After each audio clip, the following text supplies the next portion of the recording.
It was a crisp autumn evening in Arura Village, nestled in the heart of the dense Aara Forest. The villagers were settling in for the night, their fires burning bright as they shared stories of the day's events. Suddenly, without warning, a stranger appeared at the village entrance. No one had seen him approach, and his arrival was as unexpected as a summer storm. He stood tall, his piercing green eyes scanning the village as if searching for something, or someone. His dark hair was unkempt, and behind him like a dark cloud. The villagers exchanged uneasy glances. Strangers rarely visited Arura Village, and when they did, it was usually traders or travelers seeking shelter. But there was something unsettling about this man. "Who are you?" demanded Okoro, the village elder, stepping forward. His voice was firm but cautious. The stranger's gaze settled on Okoro, and a hint of a smile played on his lips.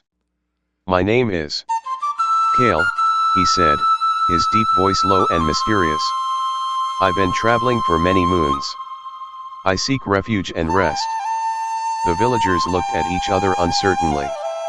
Kael's words were polite, but his tone seemed laced with an underlying intensity. Arya, the village healer, took a step forward. "We don't often get strangers here. What brings you to our village, Kael?" Kael's eyes seemed to cloud over, and for a moment, the villagers thought they saw a flicker of pain. "I'm searching for something," he said, his voice barely above a whisper. "A place to lay my burdens." Okoro and Arya exchanged a skeptical glance. There was more to Kael's story, but he wasn't sharing. After a tense silence, Okoro nodded. "You may stay for the night, Kael. But tomorrow, you must leave. We don't know you, and our village is not a place for outsiders." Kael nodded, a small smile still playing on his lips. "I understand. Thank you." As the villagers watched, Kael walked to the village square and sat beneath the ancient baobab tree, his eyes fixed on the stars above. That night, whispers spread through the village like wildfire.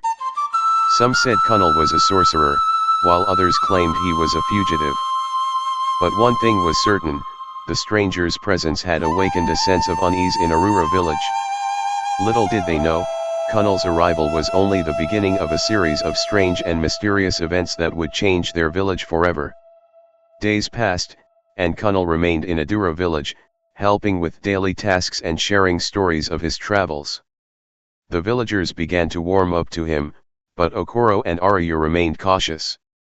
One evening, while Kael sat by the fire, spinning tales of far-off lands, the village children gathered around him, enthralled. But when the night grew dark, and the fire crackled, strange occurrences began. Tools would go missing, only to reappear in odd places.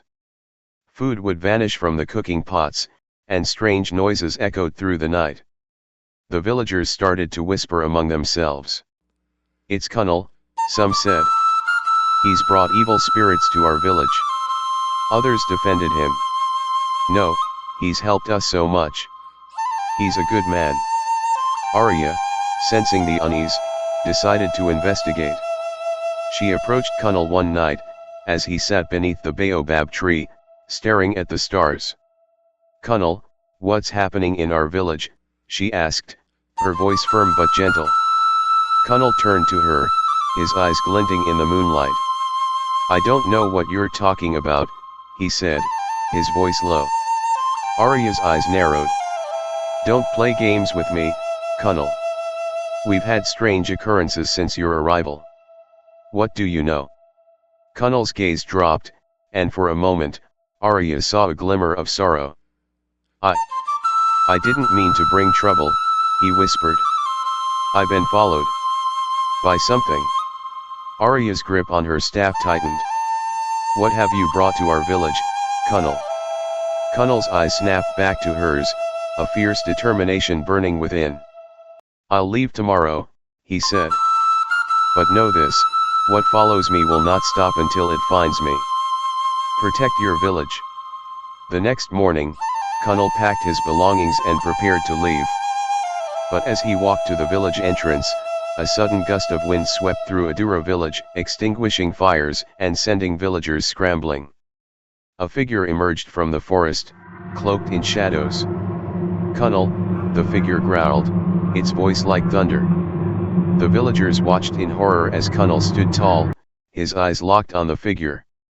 "I won't run," he said, his voice steady. The figure took a step closer, its presence seeming to darken the air around it. And then, everything went black. The villagers awoke to an eerie silence. Kael and the mysterious figure were gone. But the village was forever changed. The baobab tree, once green and vibrant, now stood charred and lifeless. And in the village square, a single word was etched into the ground. Days passed, and Arura Village struggled to return to normal. The villagers whispered among themselves, speculating about Kael's true identity and the mysterious figure. Okoro called a gathering to discuss the strange events. "We must be vigilant," he warned. "Whatever followed Kael may still be out there." Arya stood up, her eyes scanning the crowd. "We should search for Kael. He may still be in danger." But others disagreed. "He brought this trouble to our village," one villager argued. "We should focus on protecting ourselves." As the debate raged on, a young girl, Niama, slipped out of the gathering. She had seen Kael's determination when facing the dark figure and felt an inexplicable connection to him. Niama decided to follow the path Kael took when he left. She walked for hours, the forest growing denser and darker. Suddenly, she stumbled upon a hidden clearing. In the center stood Kael, his eyes closed, surrounded by ancient symbols etched into the trees. The air pulsed with an otherworldly energy. "Kael!" Niama called out, rushing toward him. Kael opened his eyes, and a mixture of relief and worry crossed his face. "Niama, go back. This isn't safe." But Niama stood firm. "I want to help." "What's happening?" Kael sighed, his shoulders sagging. "I'm being hunted. By an ancient entity. It feeds on souls, and I have something it wants." Niama's eyes widened. "What do you have?" Kael's gaze dropped. "A fragment of the entity's own essence. I've kept it hidden for years, but it's growing stronger. That's why it's found me." Niama's determination grew. "We'll hide you. Protect you." Kael smiled, a hint of hope in his eyes. "You're brave, Niama. But this isn't your fight." Just then, the air darkened, and the entity's presence loomed. "Too late," Kael whispered. "It's here." The entity materialized, its presence suffocating. Kael stood tall, ready to face it. But Niama surprised him, and herself, by stepping forward. "I won't let you take him," she declared, her voice steady. The entity laughed, a sound like shattering glass. And everything went black. When Niama came to, she was back in Arura Village, Kael nowhere to be seen. But on her wrist, a symbol glowed, an ancient mark matching the ones in the clearing.